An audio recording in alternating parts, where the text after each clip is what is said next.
Yeah, David Shilton from Arlington Unitarian Church, and I'm part of the advocacy core and also on the board of UUSJ. And it's great to see you all here today. Yeah, I just want to make a few remarks about why we've chosen this particular issue today. And really, there are a couple of reasons for that. The recent election and the upcoming Senate runoffs, of course, are on everybody's mind, as Pablo mentioned. Also, we know that this issue is going to be a live one in Congress. Speaker Pelosi has made clear that she's going to be reintroducing the For the People Act, also known as HR 1, which has a lot of voting access provisions and voting rights provisions in it. And so UUs need to be active participants in the upcoming debates that are bound to occur. And we need to be supporting measures that will remove barriers to voting, especially those that have historically disenfranchised Black, Indigenous, and people of color.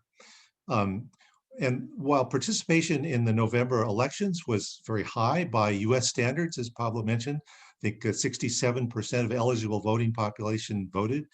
That's still well below rates in other democracies where barriers to voting access are lower. So, and while there weren't, so far as we know, significant interferences from foreign actors or major breakdowns of voting infrastructure this November, there were instances of long lines in some urban areas, inadequate numbers of polling locations, and inadequate access to drop-off boxes for mail-in ballots in some areas, especially where minority voters are concentrated.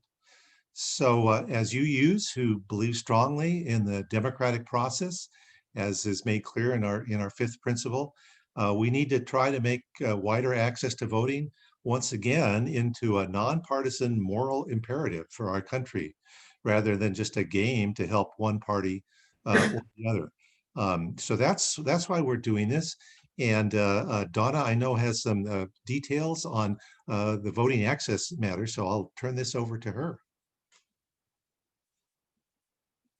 Let me go ahead. Hi, everybody. Can you hear me okay? I have some slides I'd like to share with you today, so I'm going to try to bring those up on my screen. And can everybody see those okay? I'm going to go ahead and get into present mode. Okay, I'm a very visual person, so sometimes I like to have a little bit of structure that's visual. So in any case, let's go ahead and jump right in. Appreciate David's introduction to the issue. David beat me to the punch on this one. I think we're also eager to celebrate this particular turnout, this outcome, historic, as Pablo said earlier, at 67%. It's been over a century since we've seen this kind of turnout here in the United States. And so I think it really bears a moment where we take a breather and we pat ourselves on the back and we say, you know, especially in a time like this, to have achieved this is just terrific. The problem is, as David alluded to, and I'm going to go ahead and switch over to my next chart here. The problem is that despite the turnout rates in the United States, and this is for the most recent data that has been available for processing. So this goes back to the 2016 election for the United States. As compared with our international peers, we actually do not have good turnout rates here in the United States. So this particular chart gives you a little bit of an idea as to why. The blue dots represent the percentage of the voting age population turnout among that group. The yellow dots are percentages of turnout among registered voters. And the United States, you really have to look low towards the screen there. Haven't actually counted the number of countries that come above us, but it's quite a few. These are being organized, of course, according to the blue dots. And in 2016, we only had a 55.72% turnout rate. And yet the yellow dot, you might see there a little bit further to the right for the United States, the yellow dot was pretty good at 86.8%. What does this mean? What story does this chart tell us? what it says here is that this is only 70% of our voting age population here in the United States is registered. So registration is clearly a big issue for us in this country. So one of the things that we're making a call for as part of this campaign this month is to modernize our voter registration system. And there are a couple different things that were highlighted in HR 1 that we'd like to put on the agenda for the next Congress. The first one you may have heard about, you may have the benefit of it in your own state. It's online voter registration, also known as OVR. Online voter registration is where you can register and update your voting record online. And currently more than 40 states and jurisdictions provide this opportunity to voters. Now, automatic voter registration is something else that we're advocating for. AVR is where you go to get your car registered or you go to pick up a welfare check. You have some sort of interaction with a government agency and you automatically get registered as a voter. Over a third of Americans currently enjoy the opportunity to register as voters through AVR. And we'd like to see all Americans have this kind of opportunity. The other piece of the registration puzzle is same-day registration. And this is, of course, the opportunity to register at the same time that your ballot is cast. Now, nearly half the states currently already offer same-day registration. And we know from research that same-day registration increases turnout by about 5% on average. So this is a really powerful tool. What we'd like to see, we think that these are best practices in the states where they are available, and we'd like to see them available federally so that no matter where a voter lives, that voter is able to register easily. Measures like this, of course, not only increase registration rates, but Republicans have been very concerned recently about preventing errors in voter lists, and the opportunity to get things done electronically that we're advocating for here is something that we think might have some traction in the Senate for that reason, and it can save states money as well. I want to talk next about voting by mail and early voting, but before I go into that, I want to talk about some special populations. We know that this election brought to the fore the challenges of certain groups with respect to voting. Those included seniors, people experiencing illness, disability. But here I want to focus specifically on poor and low-income voters. And so there are a few things that we know about this population. Poor and low income, by the way, we're defining here as earning an income below twice the federal poverty line. Now, again, the date for which we have the most recent general election data is not this election, but 2016. And in that year, we know that 34 million poor and low-income Americans were eligible but did not vote. In fact, low-income voters regularly participate around a little bit more than 20% less than other groups of voters. And so you can see here the top shape, that kind of wacky shape that's a little bit darker brown, that's voters above twice the poverty level, federal poverty level. And you can see that their voting rates are higher. They're higher up in terms of percentages of turnout. The shape below represents low-income voters. And the difference between them you can see on the far right there. For either, they track these separately by the presidential election versus midterm elections. And let's see, for the presidential election, it's a little bit higher at 21.5% difference in turnout rates. And for midterms, 20.6%. So what can we do about this phenomena? It's difficult. It's a difficult one. It's persistent, but we think that vote by mail and the opportunity to early vote are two things that could strengthen our system. Let me say just a few words first about voting by mail. At least 84% of voters this election in 2020 were able to vote by mail. That's phenomenal. And of course, that was because of the pandemic. But we've enjoyed that opportunity. We'd like to see it available to us in the future. Most states for this last election for 2020, in most states, voters could submit their ballots by mail without excuse or because of concerns with COVID. The advantages are for certain populations, including, of course, seniors, those who are ill, those who are disabled or lack transportation. And these were some of the central concerns, by the way, for low-income voters. As a group, they tended not to turn out more so than other groups because of transportation issues, illness, disability, and so forth. So vote by mail can be a really powerful tool for that population, among others. And we know that voting by mail, of course, increases voter participation. It has that possibility. Before 2020, it has been the case, research has pointed to the fact that vote by mail does not benefit one party over the other. There was a famous Stanford study that came out back in April, and that study affirmed what had been known before that, which is that this doesn't typically have partisan effects, offering voters the opportunity to vote by mail.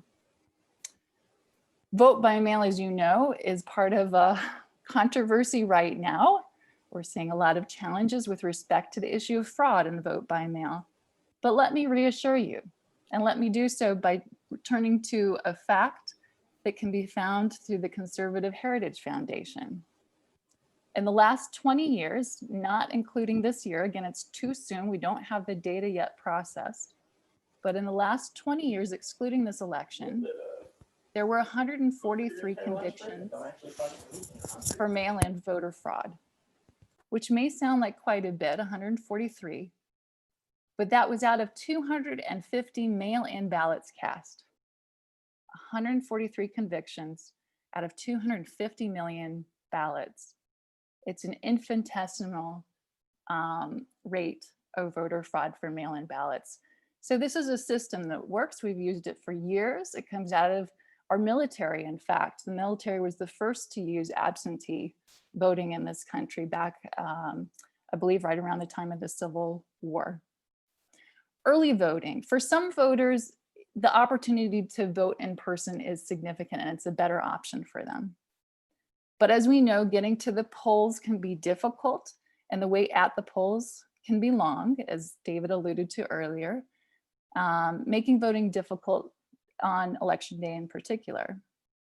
So most states around our country have recognized the value of early voting. And in fact, nearly half of states already include some kind of weekend early voting.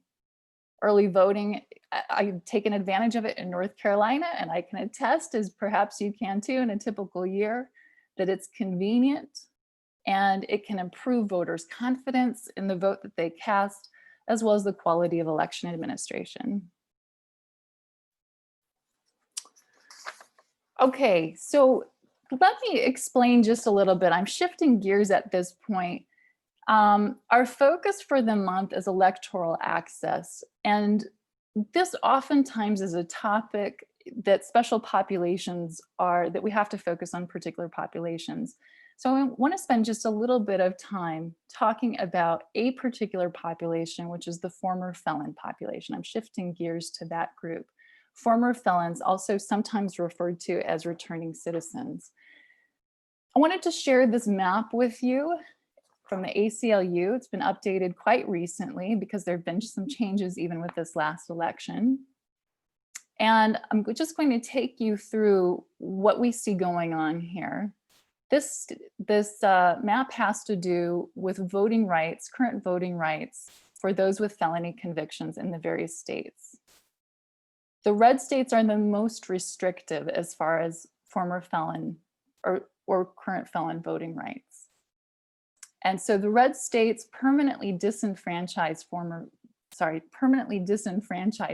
felon convicts such that they lose their right to vote even after they've served their sentence. And you can see there are 3 such states.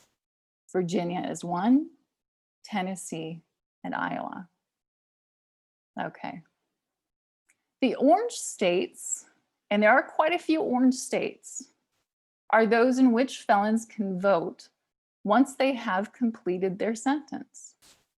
This is the policy that we are advocating for in this month's campaign, and we'd like to see this kind of option available across the country. So in other words, if a felon has already served their sentence, it is our belief that they should get their right to vote back at that point.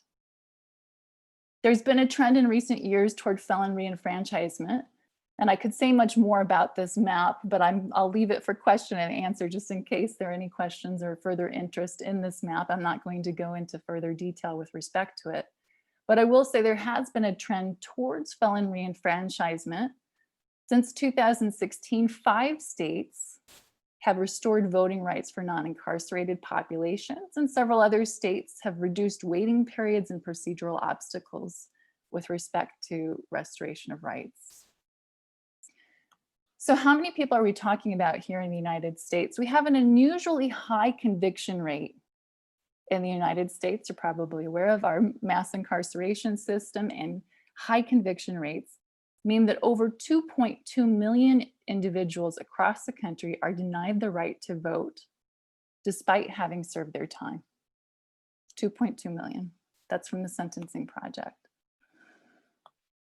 So we're advocating that those who have served their time faithfully, their sentence, should be able to vote. And why are we focused on this population in particular? One significant reason is the connection between felon disenfranchisement and race. According to the Sentencing Project in 7 states, more than 1 in 7 adult voting age African Americans, more than 1 in 7, cannot vote under current felony disenfranchisement law. Those states include Alabama, Florida, Kentucky, Mississippi, Tennessee, Virginia, and Wyoming. And in 2 of those states, the rate is more than 1 in 5. We believe that voting is a means also by which former felons can reintegrate into civil and political life. And so this is an important population to get behind in terms of thinking about electoral access. Finally, I just have one more point to make, which is about the issue of bipartisan support, the need for it in this particular campaign. I talked about it a little bit here and there as I was presenting on various issues. What I want to leave off with is just a sense that there's been research done in a number of these areas. There's been research on same-day registration, early voting, vote by mail, etc. Several studies done. The results come out differently. Sometimes some of these policies favor Democrats, sometimes they favor Republicans. It's a complicated picture, and it shouldn't be a partisan issue. And so would love to, if anybody has any further questions about this one, I'd love to come back to it. There are a few details I could fill in here. But at this point, I just want to leave you with the final conclusion, which is that we're basically just asking Congress to make it part of their agenda to make it easier to vote, and doing that through registration, doing that through various forms of electoral access. And so I'm going to turn the floor over to this, at this point, to Julia Sales to tell us a little bit more about the Voting Rights Act and voter suppression and what we're hoping to do on that end of things. I apologize too, I should have done an introduction. I'm in a different part of the country right now, but I'm from Unitarian Universalist Church of Greensboro. I very much miss that community, and it's great to see some of you here today from that community. Thank you. Well, hi, I am Julia Sales, and I'm from the Unitarian Universalist Church of Arlington, Virginia. And I'm going to talk to you a little bit about the Voting Rights Act. Now, as you may remember, back in 1965, the major Voting Rights Act was passed. And it had 2 major, without going into great detail, it had 2 major features. One was what they call coverage. That is, the states that were going to be included. And those states and some other jurisdictions, largely in the South, that had been pretty voter suppressed, if you understand, in 65. They had to, if they changed their voting procedures, they had to pre-clear that change with the Department of Justice, Civil Rights Division, or the US District Court in the District of Columbia. Now, that went on from 1965 until 2011, really. It had been amended a couple of times through the years, but since the 70s, mid 70s, it had the coverage areas had not been changed. So the county of Shelby in Alabama brought a lawsuit and brought eventually up to the Supreme Court, saying that, yeah, this was old stuff. We don't need this anymore. And a 5-4 decision, the Supreme Court agreed and essentially eliminated the coverage provision, or Section 4. The result was pre-clearance was gone because they had nothing to pre-clear because there wasn't anybody listed as in the group requiring pre-clearance.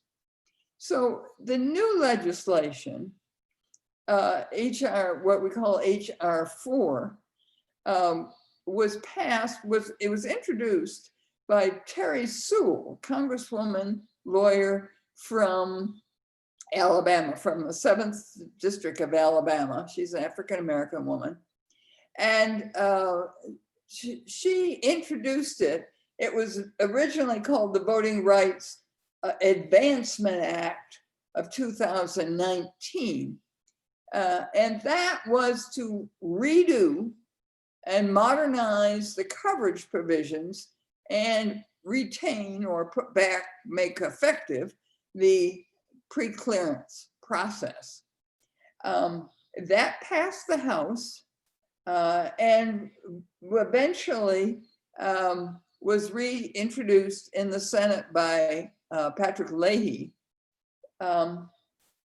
In this July, it was renamed for John R. Lewis. It's now called the John R. Lewis Voting Rights Act of 2020, but essentially it's the same legislation. So I think it's mostly a matter of having a way for there to be the ability to pre-clear. Now, this has been endorsed by all of the litigating groups, like the NAACP Legal Defense Fund, Brenner Center, a number of the advocacy groups that have been litigating the various voter suppression problems throughout the, largely the South we're talking about. And they haven't, I think there's a good 17 of them listed that have endorsed the measure. So it has wide support on the Democratic side. Now in the Senate, as I said, it was introduced by Patrick Leahy, and it was also, he joined in were most of the Democratic senators, but that's where it stands. Like so many measures of late, it's sort of, I guess we should say, stuck on Mitch McConnell's desk. It hasn't gone beyond that. And I trust that if it isn't past this session, and I am not optimistic it will, that it will be reintroduced again, I'm pretty sure it will, in the next session, and hopefully move forward. So I'd be glad to take any questions if you have any.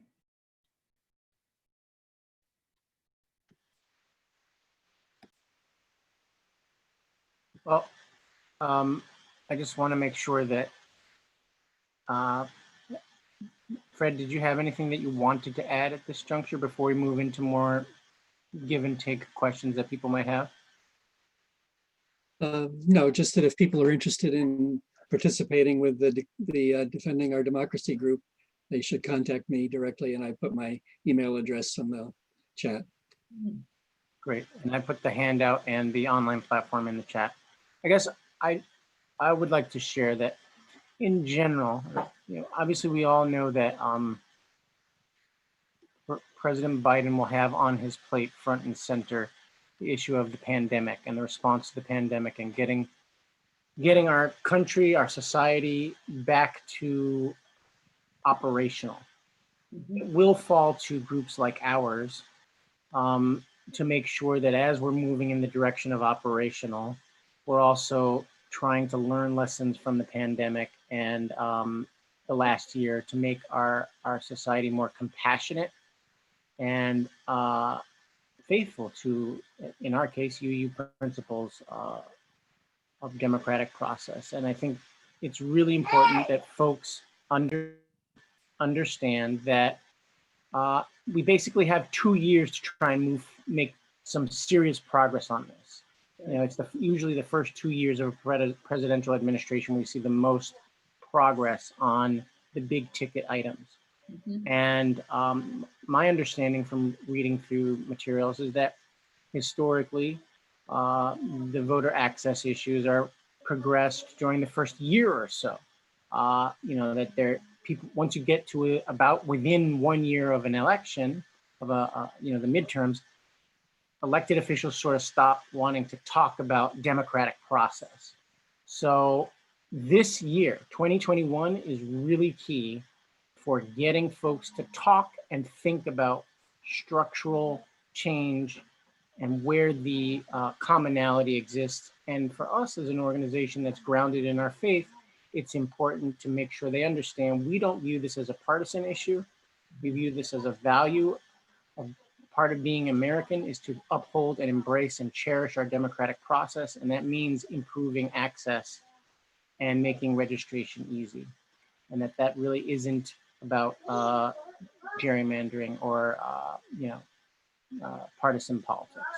So that's the biggest frame for the conversation. And I invite you to offer questions at this time, because Donna and Julia and others, David, Fred, have all done a lot of amazing work to try and get us ready for this outing later on in the month. Yeah, just to mention, gerrymandering is included in the, as one of the areas that is that potential where there's been voter suppression. So. Looks like Kay Bishop has her hand up, and then Michael Thorin has a hand up. Maybe we can go that way. Kay?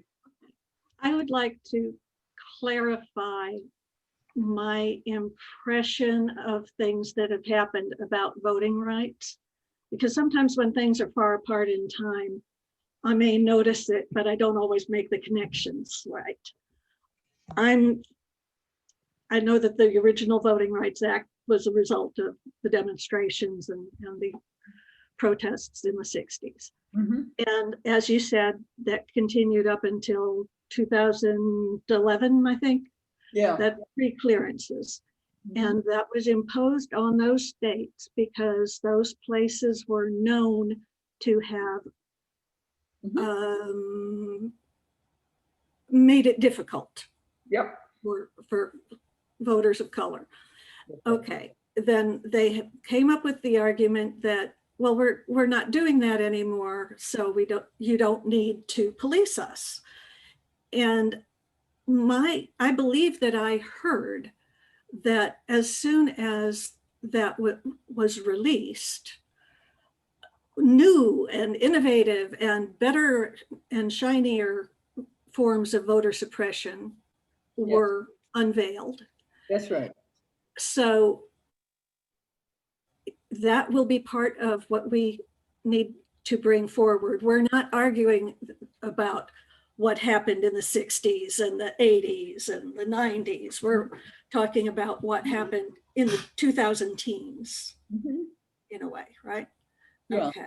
And I think a lot of these groups that are also supporting these measures have litigated the very contemporary voter suppression issues of today. So would there be any difference in the list of states and localities affected by a proposed? The new way law. they set it up now is not specifically naming states, it's how many violations you've had in the last so many years. So Oh, that's a little complicated. I think the Justice Department could tell you precisely where that went, or if, assuming there's somebody making or the Brennan Center or somebody like that. Yeah, it's not That- specific as to the legislation name by name, no. Well, that seems like an improvement on the original act, really. It is, because potentially the state of Maine could be, I'm being a little silly, but Sure. you know what I'm saying. Yeah, and I think it makes it a little bit more bipartisan when it's talking about offenses and not so much, History. well, history, but not more contemporary, that's right. Mhm. Mhm. Yeah, great question, Kate. Justice Ginsburg, rest her soul, described in the Shelby case, described the protections of the Voting Rights Act as an umbrella. She was part of the dissent in the Yeah. Shelby opinion. And it's like thinking you don't need an umbrella anymore because you happen to be, there doesn't happen to be a whole lot of rain around today. But we saw what happened, the rain came. It certainly did. And I've wondered, I don't know the history in it well enough, but I've wondered if some on the Supreme Court, maybe Justice Roberts, because he tends to be a little bit of a more of a swing person, thought that the Congress was going to go back and quickly fix this, because he thought these things were outdated, not necessarily that they totally weren't needed. And of course, what happened is, boom, nothing happened. We've been waiting since the Shelby decision for something to rectify the problem. I think I saw that Michael Thorne had his electronic hand raised, and I'm going to ask the people, when you want to ask a question, you go to your participant list, you go down to the bottom, and you press, raise my electronic hand. It'll put a blue box. That'll help Anna and I manage that a little bit. And I think I'm gonna be on mute for a bit. I apologize. I've got my 5-year-old who's now out now. Okay. Yeah, all right, thank you. I'm just curious. I've known, I guess for my adult life that about 60% of registered voters voted in presidential elections, and now you say it's up to 67%. Who are the people that don't vote, and would they vote if they were automatically registered at the DMV, for example? Well, hard to know. Yeah, it's a great question, Michael. It's a persistent problem. I don't pretend to think that we've got a solution that is going to get us up to 100% turnout. Of course, the solution to that is not part of our campaign, and that's compulsory voting. Right. But I don't want to go too far afield here. But I think it is significant when you make registration easier in the ways that I talked about earlier, you want to get 5% more out. And just to make it a little easier on certain populations, we're not going to move the needle incredibly. But I know, being from North Carolina, being a resident of North Carolina, typically, I see the difference that it can make just in terms of people feeling like they belong as part of an election, to make the process easier. So, I tended to focus a lot on numbers, and I know that's not much of an answer for you. I'd love to give you something more specific. I'm not an expert in this area. It's just something that's a passion of mine. But I think just doing what we can do to try to move this forward a bit, particularly because in states like North Carolina, there's been ever since 2013 and the Shelby decision and the monster laws that came down from that, we have been struggling with access to the polls. Yeah, I've never sat at a registration table, trying to get people going into the grocery store or something. Oh, have you registered to vote? I just don't know. I mean, I know that a lot of people just don't follow politics and just choose not to vote, regardless of you know, I mean, they're not going to put in the effort to do anything. But I was just curious, and I guess I would do some academic research. There probably was some PhD student who was answered my question. Thank you. Next in the queue is Ursula. I have two questions, and let me, one for Donna and one for Julia. The one for Donna is, give us a couple good statistics that we can use when talking with people, like the 65% of eligible voters, but are there a couple of others that you can give us that we can write down and try to remember? And my question for Julia is, you said violations of what? Well, Because Wisconsin, I think, tried to pull some stuff, and so it.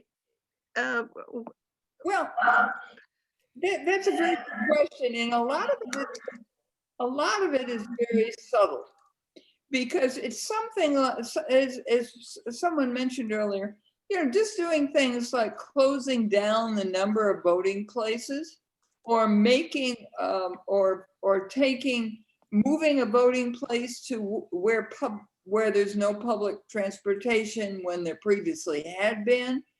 Or, as you saw in Wisconsin, particularly in the primaries, they closed, I think, a number of voting spots. And apparently in white neighborhoods, they typically could get in and out quickly. In minority neighborhoods, they had to stand in line or something like that. So I think there's a lot of subtle ways that this is done, and you need to have, hopefully Biden will pick the appropriate attorney general, and he will have the right caliber person in the Civil Rights Division, because it's a constant monitoring. You have to stay vigilant about this sort of situation. So what you're saying is, like, would Wisconsin pull that, that would be a violation, and then It may then somebody has to prosecute it or something, or it varies. It varies, but it's obviously has to be given attention. Now, how that specifically manifests may vary. so I'm not real clear how the law works in terms. I mean, you know, if you say these states, then, you know, it's defined, but if you've got so you have to wait for a violation, you can't fix it as the violation is happening. Oh, no, I think that's the interplay. When the bill's passed, that's the interplay between coverage and pre-clearance. Because you're supposed to come to the Justice Department in advance of making a change. If you're in the states that are covered, and most of these southern states would automatically be covered. Okay, but how does Wisconsin get? Well, that's a little, yeah, I mean, that's a little bit of a nuance, and I don't know their history other than we all know of that particular circumstance this year. I don't know the answer. So Ursula, I don't know if this is helpful to you, but what they call practice-based preclearance. It used to be the coverage formula that governed the former Voting Rights Act as it stood. And now we're moving towards this practice-based preclearance. So what are some of the practices that can be problematic, that can run states into trouble so that they get on this list?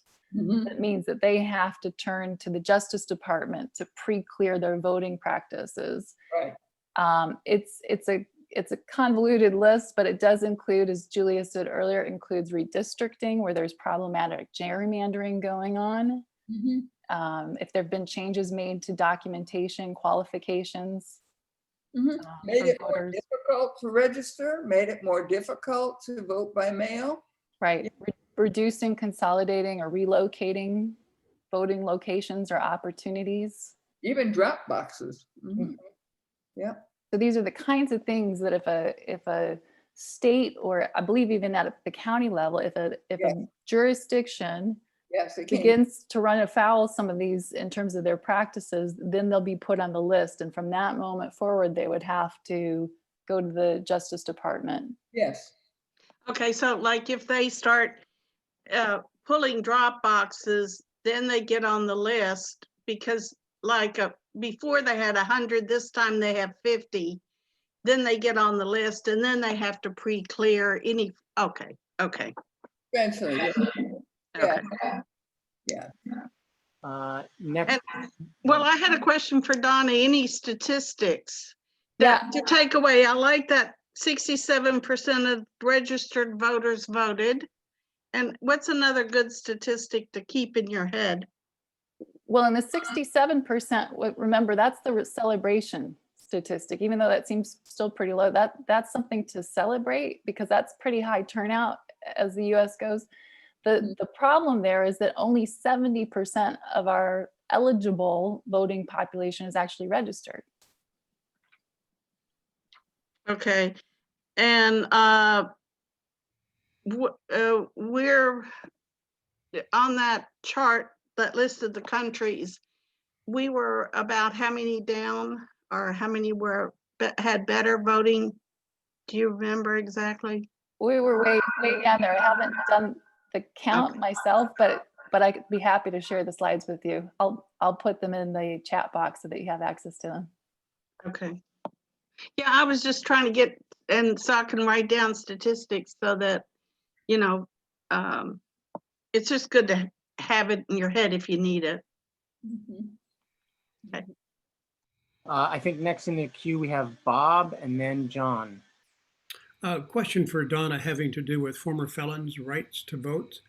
Since that is a decision made at the state level, what's the ask for our federal officials, that is our senators? Is it talk to your governor, talk to your state legislature and try to fix this? Or is there legislation pending or in the works, or some incentive for states to do a better job in giving former felons access? What's the ask, basically? So Bob, that's a great question. Former felon, what we're asking for actually comes out of HR1. So it was part of the federal legislation that was proposed and again passed the House 2019 to use a set of what is thought to be best practices and to implement those state level best practices in states across the country for federal elections. So it's saying, you know, take up HR1, basically. With respect to, we're zeroing in on particular provisions, of course, but the felon provision was one of those. Does that help you out? Is that responsive?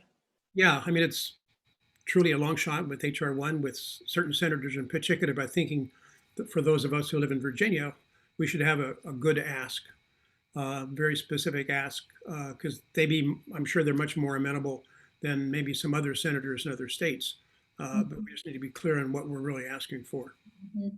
Well, you know, I've been thinking about this since the team started its deliberations, and you know, the federal government is pretty good at incentivizing certain kinds of behaviors when it really wants to. The question is, you know, do we want to put in place, you know, funding programs that say, great state, if you do this, then you get money for the implementation of these kinds of programs. And most of the time, not all the time, but most of the time, governors and legislatures will start talking about how they want to do X, Y, or Z in order to qualify for the federal funding. So it's not a question of how. There is a how. The question is, does the Senate, as it's currently composed, want to get there? And you know, the key conversation that the DRD team is striving to have is to lift up the moral implications of these issues with various offices, and then try to find out what folks think is the common ground. So the Election Advisory Commission could bring together best practices from the states that have made changes in that law recently, and then say, okay, because there's huge disputes about, like in Florida, well, you're okay, except you didn't pay a fine. And frankly, we can't tell you if you paid your fine yet. Or other states that have similar issues with lack of quality data, et cetera, they could establish some best practices. So here's what states should consider when they're going forward on this based on lessons learned from others. But that would seem to be a thing where incentives could be a factor, whether or not there's money behind it. Mhm. And you might want to make a distinction between voting in the federal elections and voting in state elections, and then hopefully they would make them the same. Yeah. I mean, there are some that, will, just because the state sees green, they will see blue. And, that's just. Well, and the precision of language. I mean, look what happened in Florida, where That was a strong public support, but then the state legislature said, well, not so much. We'll find a way to overcome that strong amount of public support and make it harder still for people to vote. Yeah, that was. Precision of language would be a part of that, I would think. Yeah. Thanks, Donna. Good presentation. Sure, Bob, and I'd be happy to follow up with some more information about the HR1 provision. Okay, thank you.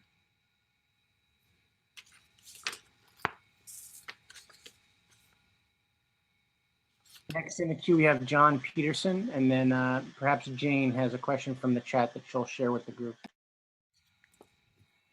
Yeah, so I noticed that both HR1 and HR4 were passed by the House on pretty much a party line vote. Yeah.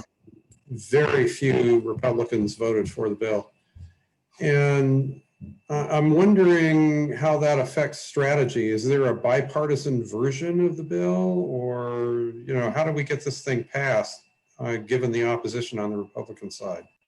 Yeah, it is interesting. And of course, this affects to a larger extent the southern states, and that's going to be troublesome. And just as we were talking about the felons voting in Florida.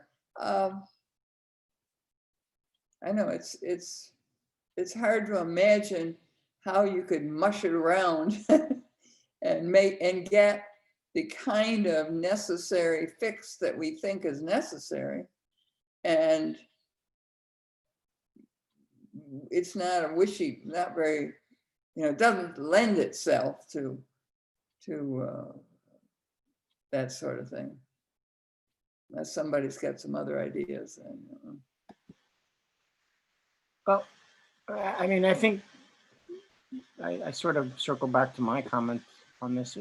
That's the conversation we're hoping to have, in part, to tell folks we care about these things very deeply, and we view them as nonpartisan and just good for our democracy. Full stop. End of story. Mm-hmm. But to also solicit from folks whether or not they have insight that they can share on how to actually move forward. Mm-hmm. In addition, I'll just say, historically, I've heard, I've experienced that the year prior to a big presidential election, everything about the health of our democracy sort of goes on lockdown and is viewed in one way or another as not beneficial to the candidates, regardless of party. And,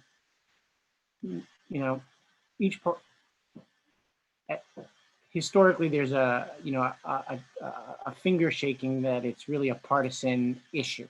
Okay. Historically, from what, talking to other folks involved with the faithful democracy and who have been doing this work for even longer than I have, they say, and then right after the election, people are a little less worried about their incumbent status.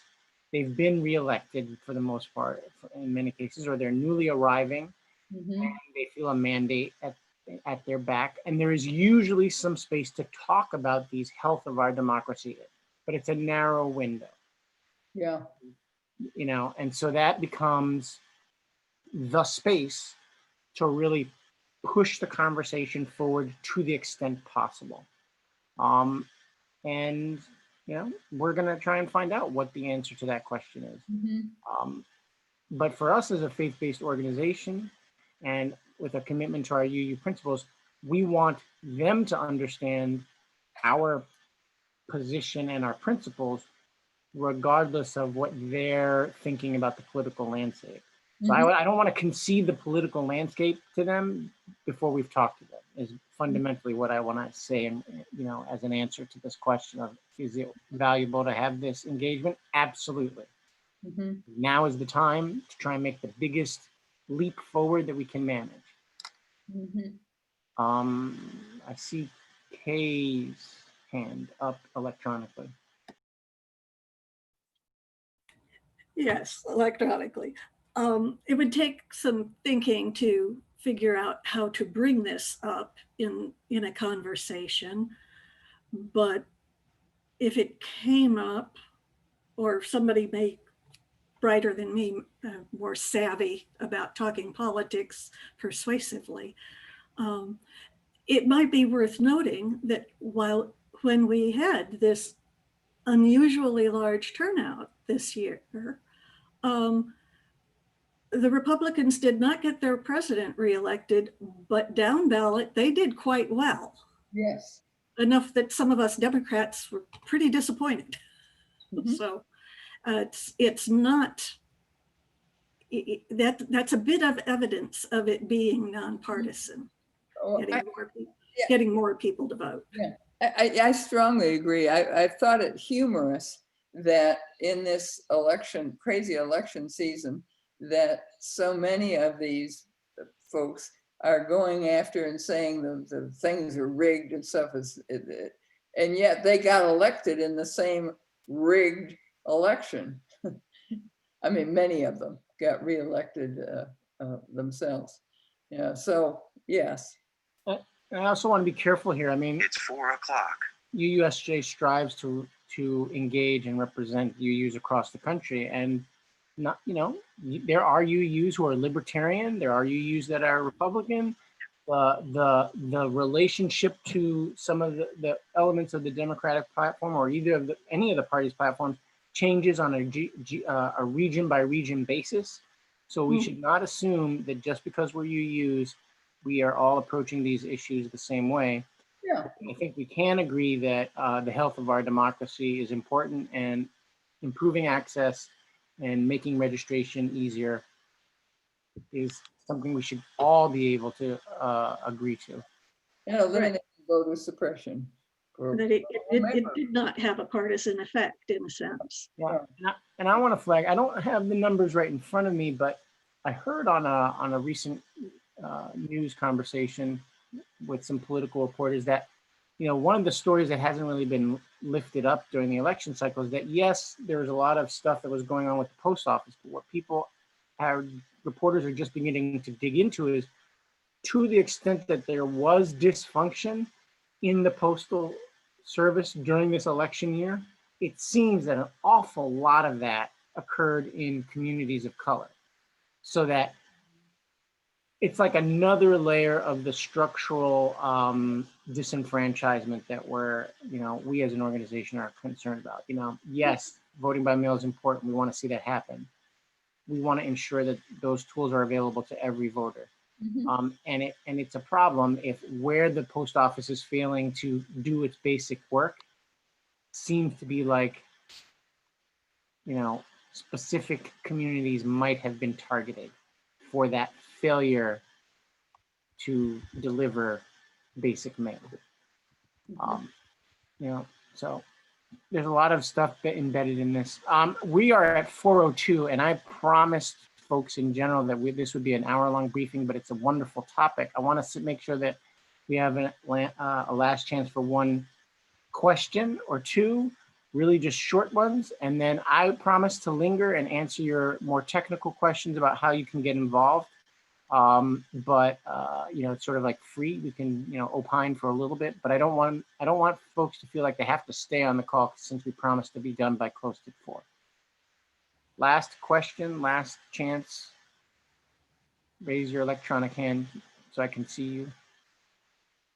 Well, seeing none, hearing none, I want to thank you.